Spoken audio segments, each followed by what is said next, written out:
Welcome to Living Chassidus. Together, let's live the Chassidus we learn.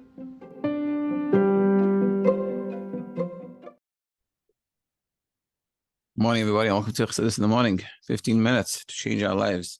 Kuntres, we're in Maamar Vav, Parak base.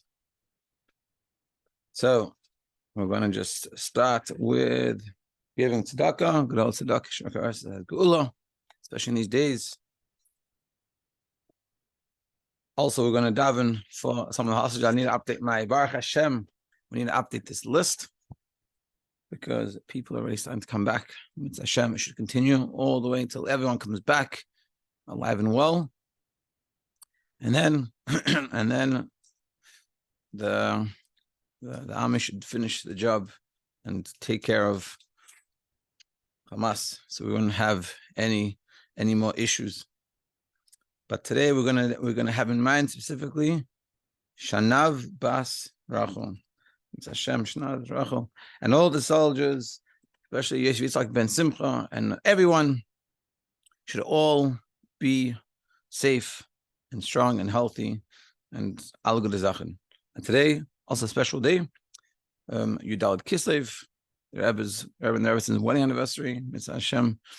Olam Shachis. So the Rebbe said this is the day that I became connected to us and us to him, Chassidim. So Mitzvah Hashem, we should connect to the Rebbe, and through learning Chassidus, and through going the ways of Chassidus, should have good. Okay. Parak base.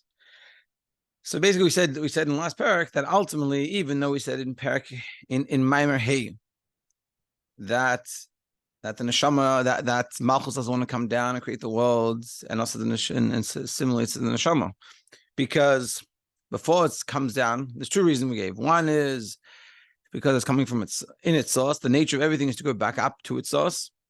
Its source is in godliness. So what doesn't want to separate itself from godliness?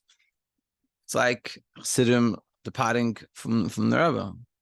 It's very hard for them. When Chassidim went on shlichus, it was very difficult for them to have to leave the presence of the Rebbe. And the other reason is because Malchus understood that when it comes down to this world, suddenly challenges are gonna arise. Has to deal with the gashmias, and the gashmias can come and separate itself from godliness and make things like this. V'chul. So that's why I didn't want to. But ultimately, we said in Maamar Vav in the first parak that through the avodah, through coming down into this world and dealing with the gashmias, it reaches a level that is higher than what it can reach without it coming down. And this is sort of the challenge of life. It's challenging, but through the challenge, it brings out the best in us. Parak base. However, Achshav, now, Malchus sits me'ah. So now we have to understand that Malchus is tmei, it's thirsty. Because it came down and included itself in the lower worlds. Remember, we said before, Malchus is we're talking about Malchus of Atzilus. That's when it's one Atzilus, like we said before, it's Eitzel. It's next to, it's close by God. It's a world of just godliness. So Malchus was over there. So then, now that it comes down and creates a physical world, so then it has this thirst to go back up. It wants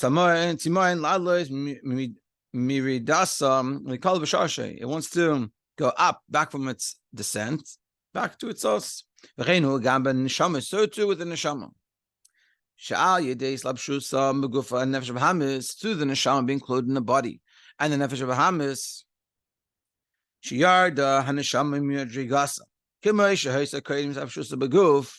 That the neshama comes down from where it was before it was included in the body. He was living the good life.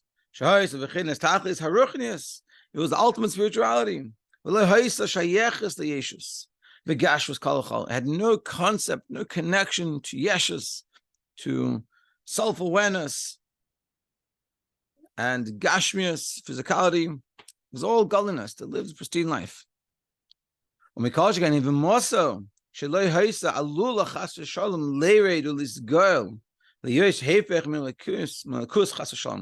how much more so that it didn't even have the potential to come down and to even separate yourself from godliness, to do opposite of godliness. Think about that. It's like the neshama before it came down it's living the good life. Everything is good, doing the right thing, can't do anything wrong. But what happens? It comes down into a physical body, and not just can't live that same lifestyle. It can even go and do the wrong things. I remember when I was just starting yeshiva, I had a friend that got engaged, and the week before his wedding, he lived in Baltimore, and he needed to go do a few things, and he needed a shaman. I had just come to America, and so I was like, oh, okay. I wanted to have the opportunity to go around and travel and see, besides the 4 amos of the Daled amos of the yeshiva. So I asked one of the mashpiyim, and sort of they had a whole conflict. One of them said, no, you can't leave. You're doing so good. You're just starting here. You're getting involved. Don't leave. The other one, and I said also, like, I want to see where I'm holding. Like, it's easy in yeshiva to sit there and do all the right things, but it's when you go out of yeshiva and how you withstand the trials and tribulations of outside of that place, how good you are. And so basically, the other mashpir said, yeah, it's fine. You can go. Like, he understood what I was saying. I don't know why exactly he said it, but he said, yeah, you can go. And I went, and it was very interesting to see myself and to see how much I had changed and how much I hadn't fully come to. So this is sort of what we're saying here, that the neshama comes down to a body, and suddenly it's like, whoa, what are we dealing with over here? Even when it does its avodah canal, and it does overcome, even like we said before in the Parak Aleph, that it works on itself, and it makes sure to do the right thing, and it takes the gashmis, makes the ruchnis, and we make sure to go to bed on time, and we make sure to eat healthy and be nice to ourselves, and we daven and we learn and we try to do mitzvahs and we try and we're good. We're doing all the right things, but mikol makom, nevertheless, nevertheless, this itself is the problem.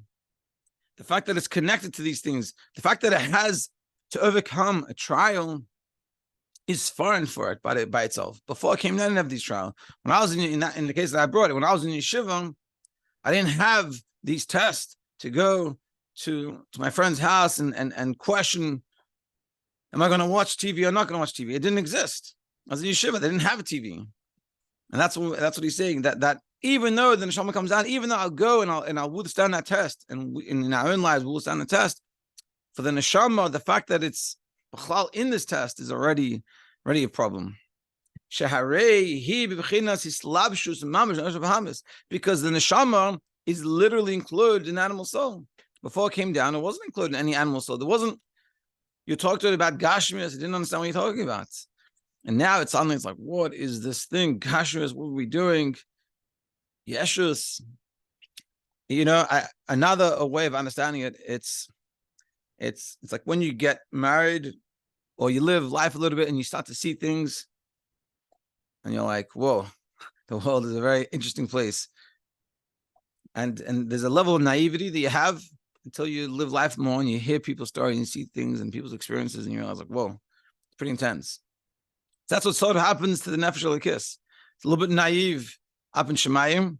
Something comes to the physical world and it's like, whoa, people argue and people have big egos and people have things like, whoa, it's very hard for it. And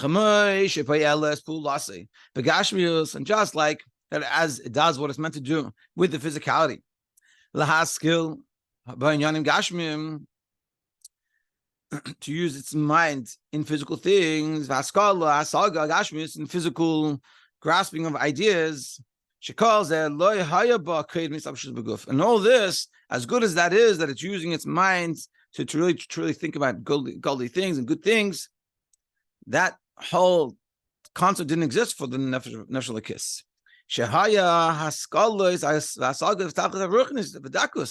Because what did it think about before it came down to the body? It was all spiritual. It was all so spiritual. And very high, lofty spiritual ideas, not physical. And also, like for us, when we learn, it's already physical, and we're learning it and trying to make it practical into our physical world and our physical lives. And we'll bring it all down to very physical things. The neshama before it came down didn't have any of this. And the Rebbe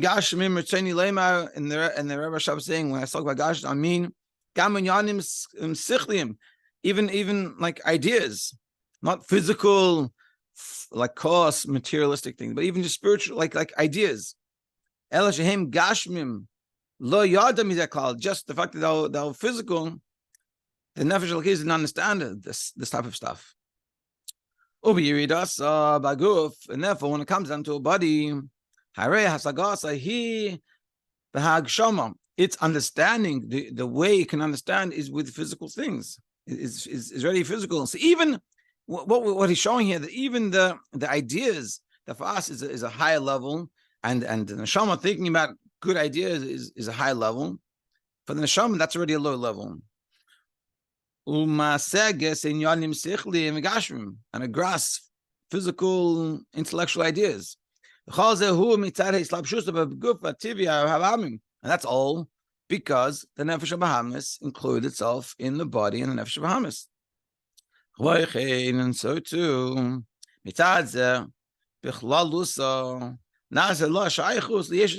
therefore, just the fact that it's in the physical world already causes it to have a connection to physicality. So we can understand what the Rebbe Rashab is pushing us to understand is how much of a descent it is for the nefesh lekis.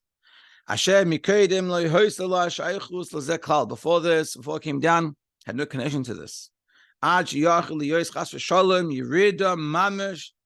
His girl until it can go descent, till become even to corruption. That's how much of a descent can happen. And because of all this, that could happen to the nefesh lekis, by neshama. The neshama has this great desire. Where? What for?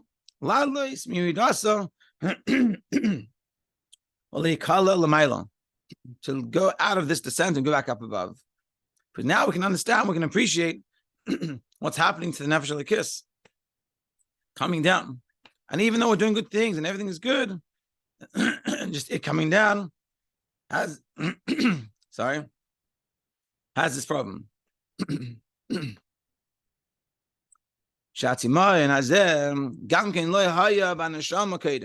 That this desire, but also this thirst to get close didn't exist. What's the saying?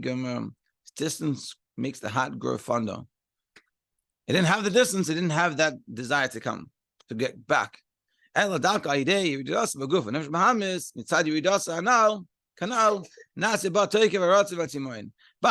through its descent into the body, nefesh Bahamas, from like we said before, that causes it to have this desire to go back up.